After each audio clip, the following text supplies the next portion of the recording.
sebuah komunitas, yaitu komunitas literasi peduli buta aksara. Sebelum masuk lebih dalam, kami akan memperkenalkan terlebih dahulu. Perkenalkan, nama saya Dewi Halim, nomor absen 2. Perkenalkan, nama saya Diana Rendrasini, absen 15. Perkenalkan, nama saya Nadia Marianita, absen 25. Saya Dewi Halim, absen 10.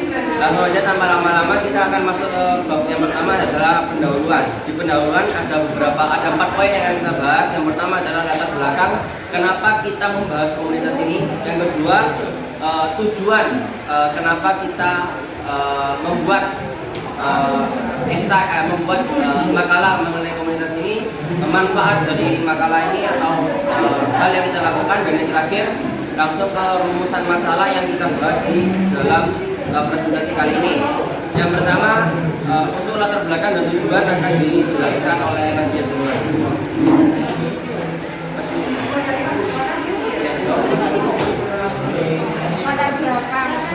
Latar belakang dari komunitas literasi peduli buta aksara ini adalah komunitas ini terbentuk akibat kesamaan sikap, minat, kegemaran antara individu yang kemudian diapresiasikan dengan membuat suatu karya. Pemberdayaan komunitas adalah program yang diupayakan dengan tujuan untuk membentuk sikap dan perilaku individu dan masyarakat yang mandiri. Adapun tujuan dari komunitas literasi peduli buta aksara ini, yang satu, untuk mengetahui sejarah awal mula terbentuknya komunitas literasi peduli aksara ini. 2. Untuk mengetahui tujuan didirikannya komunitas literasi peduli buta aksara. 3. Untuk mengetahui hal-hal yang bisa dievaluasi dari komunitas literasi peduli aksara. Selanjutnya masuk ke manfaat dari makalah yang kami buat. Saya akan menjelaskannya sendiri. Manfaatnya yang pertama adalah dari makalah ini atau dari presentasi ini mungkin bisa menjadi pertimbangan bagi pengurus komunitas literasi peduli buta aksara dalam mengembangkan komunitas ini, baik mengembangkannya secara internal maupun secara eksternal. Yang kedua,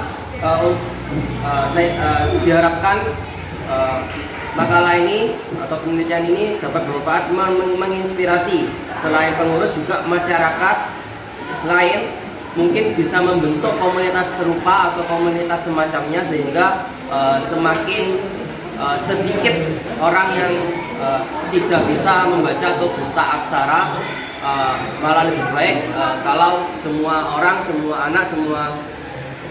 anak bisa membaca. Selanjutnya masuk ke bab 2, yaitu pembahasan. Di pembahasan kita merujuk kepada rumusan masalah. Rumusan masalah yang kami miliki ada 3. Yang pertama adalah sejarah berdirinya komunitas literasi peduli buta aksara. Yang kedua, kegiatan yang dilakukan, dan yang terakhir adalah evaluasi dari komunitas ini.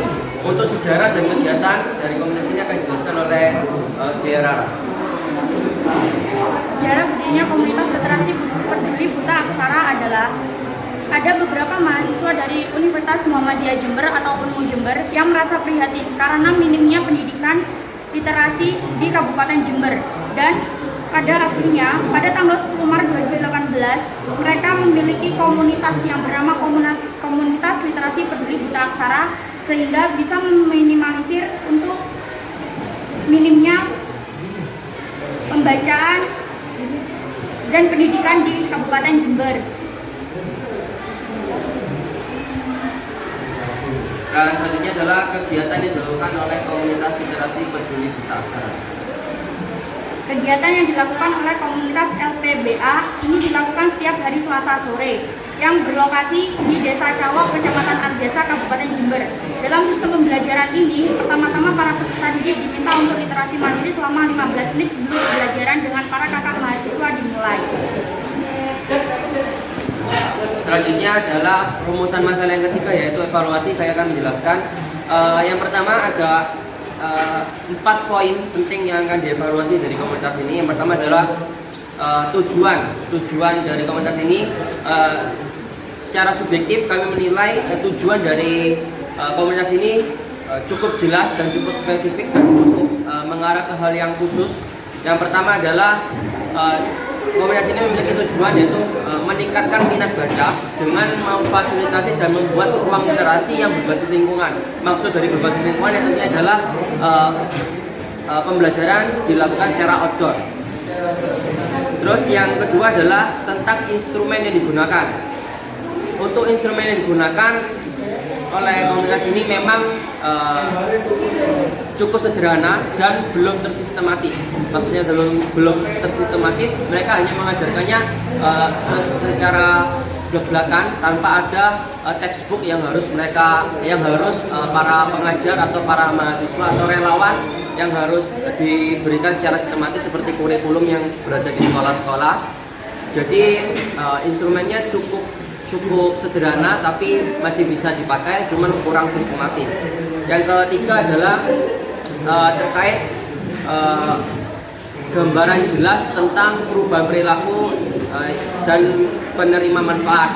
Jadi dari komunitas ini, kegiatan di komunitas ini, perubahan-perubahan, dampak-dampak juga itu juga terlihat sangat pasti, terlihat sangat jelas di setiap kegiatannya, seperti perkembangan minat baca dan perkembangan kemampuan membaca siswa hari per hari semakin meningkat. Terus juga lingkungan pun juga berkembang, jadi jadi anak-anak yang diajarkan sini juga tidak hanya belajar waktu hari Selasa sore tapi juga belajar di luar, sehingga di Desa Calo ini minat baca siswanya meningkat cukup drastis. Hanya itu aja evaluasi. Yang terakhir adalah kesimpulan dan saran akan dijelaskan oleh Dwi Wayu Maulana. Kesimpulan dari makalah ini adalah agar para pembaca dapat termotivasi untuk menyebarluaskan tentang komunitas literasi peduli buta aksara ini yang ada di Jember. Penelitian ini kami lakukan agar masyarakat di sekitar kita turut berpartisipasi dalam mengembangkan komunitas ini agar semakin maju dan semakin banyak relawan yang turut serta untuk mengembangkan komunitas literasi buta aksara ini. Sedangkan dari komunitas itu sendiri memiliki kesimpulan bahwa semenjak berdirinya komunitas ini, mereka berhasil membuat anak-anak ini dapat membaca dan menulis sehingga mereka dapat sekolah seperti anak-anak sebaiknya. Saran kami, sebaiknya komunitas literasi peduli aksara ini lebih dikembangkan melalui sosialisasi dan edukasi di berbagai daerah sekitar Kabupaten Jember, agar masyarakat banyak yang turut serta menjadi relawan ataupun donatur untuk komunitas literasi peduli buta aksara ini, sehingga komunitas ini bisa berkembang besar dan banyak dikenali oleh masyarakat yang ada di luar sana. Ya, itu terakhir pembahasan dari kita, yaitu saran dan kesimpulan dan saran. Saya pikir cukup jelas tentang komunitas literasi peduli buta aksara ini, mulai dari latar belakang, tujuan kenapa kami buat, manfaat, rumusan masalah, pembahasan, dan kesimpulan dan saran. Untuk selanjutnya adalah sesi tanya jawab.